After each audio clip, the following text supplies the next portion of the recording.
tonight I get to dig into the nutrition part of this, which is such an important piece of the puzzle.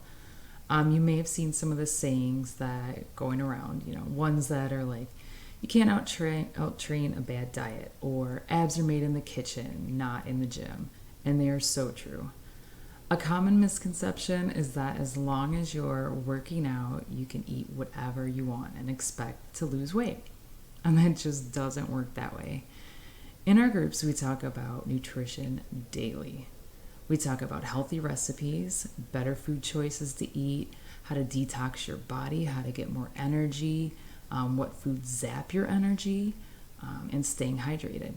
We ask that you post what you're eating each day as part of your accountability. And we want to hold you to that.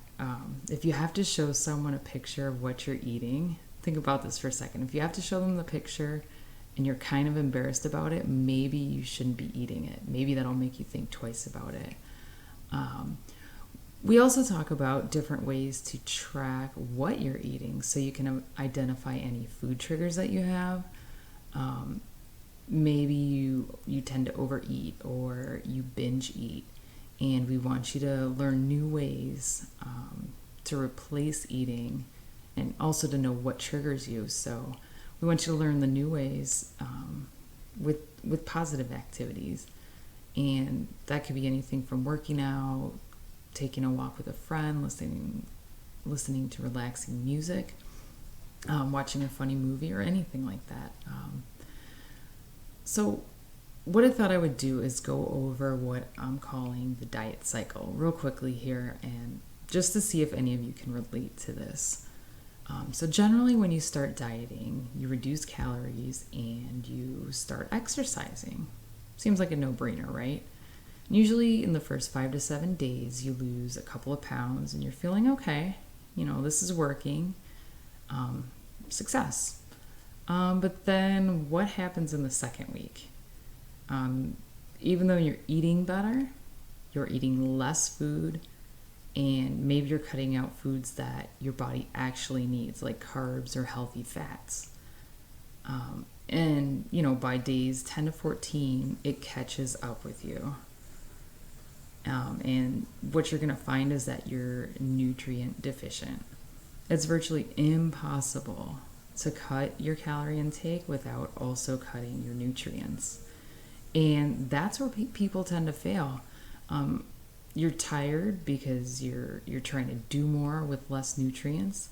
You're in a mental fog, you're irritable, and you're having these cravings. Maybe you find yourself out with some friends, or maybe some family members who aren't quite on board with your new lifestyle.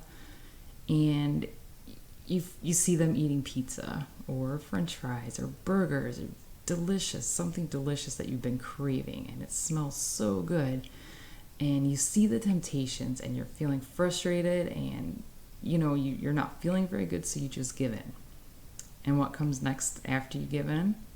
The guilt and the feelings of failure. You're sitting there thinking, man, I suck.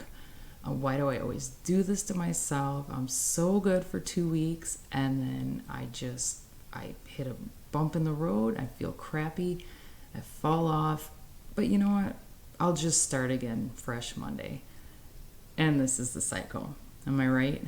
It just keeps repeating. But this is what we need to do. We need to work on changing this. And in our groups, it's daily learning as far as the nutrition piece comes. We talk about putting superfoods into your body and foods that you're craving because you're not getting the nutrients you need. And this is where our programs come in to help. Each of our workout programs come with a nutrition plan, and I just happen to have this one here. It's for 22-minute hardcore.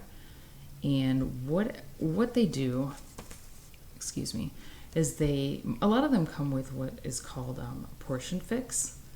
And you may have seen these color-coded containers at some point online.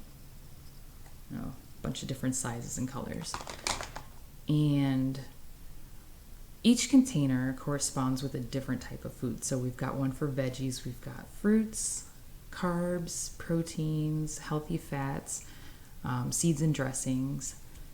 And what you do basically is you don't count calories, you don't count macronutrients, you count these containers. So each meal plan that has the containers will tell you how many, I don't know if you could see this, will tell you, see those little boxes there? That's how many of each container you're allowed each day, depending on what calorie bracket you fall into. So you do a little calculation, you find that, you make sure you eat the number of containers you're supposed to, and then you're done. That's it. It's that easy. This really takes the guesswork out of what you're supposed to be eating every day. And especially if you plan ahead what you're going to eat, this is like a no-brainer. This is so easy to do. And what you're going to find is that when your body is getting the proper nutrients that it needs, that weight loss, if that's your goal, is going to be a byproduct of good nutrition, and you're going to break that cycle, that diet cycle. So I hope this helped. I hope you got a little bit of more information, understanding of the nutrition part of it anyway. Ask your questions below. Let me know what you did or didn't understand, what you liked. Anything. It's up for grabs. Ask us anything you want here. So thanks for joining us, and enjoy the rest of the sneak peek.